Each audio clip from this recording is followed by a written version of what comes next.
Should you summon for Dokkan Festival Raditz? The answer might surprise you. How's it, everybody? Celtic Link here, and we're back for another Dokkan battle video. In today's video, we are discussing whether or not you should spend your hard save stones from the 7th anniversary on Global Dokkan's next upcoming Dokkan Festival units, the Fizz Raditz. This is the stopgap unit between Dokkan's 7th anniversary and the worldwide downloaded celebration, which we still have no idea what it is. So that forthcoming event is going to greatly affect how I approach my recommendation for this banner. But let's go ahead and start and take a look at the banner itself. So it will have the Dokkan Festival Raditz, who himself is not that bad. Let's go ahead and open up the links here and take a look at him. So starting with the Raditz, in his TUR form, he is Saiyan Saga or Pure Saiyan's category key 3 HP attack and defense 170, plus an additional attack and defense 30% for characters who belong on space traveling warriors.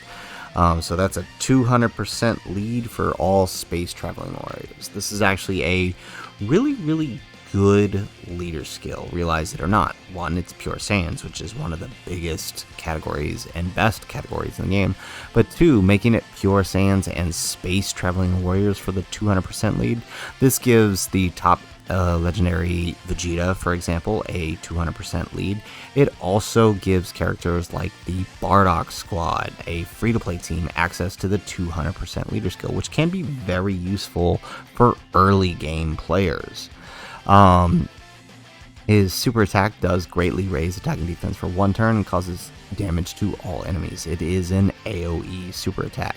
His passive is attack and defense 150% plus an additional attack and defense 50% when performing an attack with facing only one enemy whose HP is 50% or less. The character performs a super attack plus an additional attack 100%, high chance of performing a critical hit. Performs a critical hit in the same turn after receiving an attack, and an additional defense 150% when facing 2 or more enemies. He also gains Key 2 for the rest of the battle after delivering the final blow, which isn't really that big of a deal with TUR type units. However, all in all, that passive could be a good passive if his base stats weren't so mediocre, right? He's barely scratching 1800, only at max. So that's his biggest problem, is that he's just too weak to take advantage of this AoE as well as this interesting passive that he has.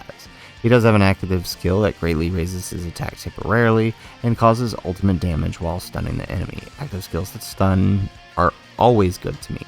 However, its activation condition can be activated facing one enemy who has received after you've received 3 or more attacks. So a little bit easier than some of those with the 4, but still, right, you basically have to risk getting hit, which could result in your death in order to use his active skill.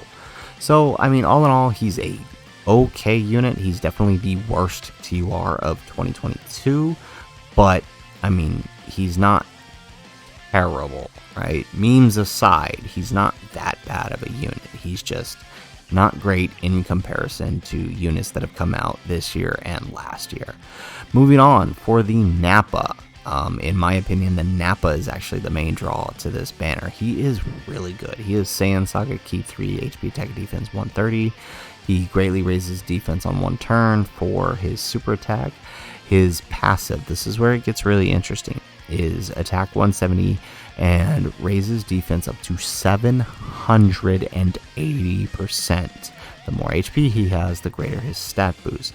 But even then, even at low HP, he is still getting pretty well buffed. He does have attack 78% when facing one enemy, and Saiyan Saga category allies get Key 2 HP attack and defense 30%, and additional attack 7% and defense 8% for Saiyan Saga category allies existing superclass enemy. right? So the more superclass enemies you face, the stronger your allies get. He has an active skill that unleashes Cybermen. It causes ultimate damage and lowers attack by 31%, as well as lowering defense by 81%. So this is very interesting. This is a active skill that lowers attack and defense of the enemy, as well as sealing, a guaranteed seal. So it's pretty good. However, the condition is activating when facing 3 or more enemies, or after you've received 6 or more attacks. So getting that second condition can be rather hard. However, if you are in a SBR type setting, it can be really easy. Now, knowing what the units do, should you summon? Well, let's take a look at the banner. So the banner should be the return of the AGL trunks for us here on Global. It should bring back the AGL Kid Gohan, the Int Vegeta, and this, where is he? Fizz Piccolo. Did I say Int Vegeta? I meant Int Gogeta. This Fizz Piccolo and this Int Kid Goku. So you probably are not too excited about some units like the Goku here or the Piccolo. This Gogeta is starting to show his age and is completely overshadowed and outclassed by his tech counterpart.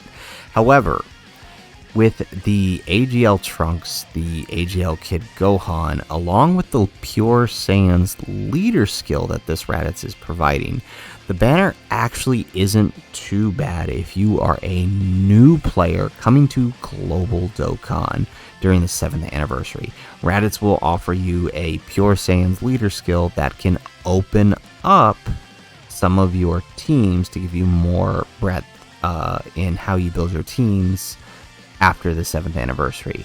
The AGL Kid Gohan is also a pretty good addition, being his Bond of Master and Disciple leader skill, which is basically Hybrid Saiyan's Light. It is pretty good, and knowing what's to come in the future with units from Dragon Ball Super Superhero, there's a good chance he can find a use with those 2 new units. So, all in all, as a whole, I would say no, you don't want to summon unless you are a brand new player and you've got a bunch of your stones saved up from the 7th year anniversary. Otherwise, I think you should consider a few things. Number one is that it does look like we are getting Dokkan Festival tickets. So if you are pay to play or low to play for this Raditz, maybe throw a couple multis at it using the tickets. Pick up your tickets, throw the tickets. If you get it with the tickets, then, end it. If you're pay to play or low to play. If you are, kind of in the range of like 500 to 600 stones or so, maybe throw a multi or 2 at it. This is in the same slot as the Videl last year, which did have 3 steps and 1 guaranteed featured step at the end of those 3 steps. So it's possible that this Raditz could have that too. In fact, it's highly likely that it does. So if you're anywhere in between the 500 to 600 range, I would say throw those 100 stones at the guaranteed featured and walk away with something good. If you are below 500 though, I'm going to call it and say do not summon on this banner, even if you're new. What's coming up in Global and in JP for the worldwide download celebration, having less than 500, while is still a lot, doesn't give you much wiggle room if you manage to not pull the worldwide units if they end up being really good. So my recommendation is if you're below 500, you should not be summoning on Raditz. If you're between 5 to 600, maybe throw the discounts. If you're above 600, anywhere from 600 to 1,000, then go for it. Discounts that this banner is probably going to have, it's worth it. If you're pay to play, low to play, pick up the tickets and spend your tickets and then call it. If you want to do the discounts, go for it. That's up to you. If you are brand new and you've got all 1,400 stones saved up from the anniversary, then go for it. This is a must summon. I would summon until you pull Raditz. So, anyways, guys, those are my recommendations. They are several tiered recommendations because I think it really depends on where you're at in your game. There are some good units on this banner. There is some value to be had if you are a new player or someone coming into the worldwide, which could see a Bond of Master and Disciple type theme. So again, I always like to do these sort of layered recommendations. So if you guys liked my recommendations, make sure you hit that like button and subscribe to the channel if you haven't already. And in the comments down below, let me know if you intend to pull for Raditz. I kind of want to see where everybody is at on this. And you know what? If you disagree with any of my recommendations, let me know why. Otherwise, guys, as always, thanks for watching, and aloha.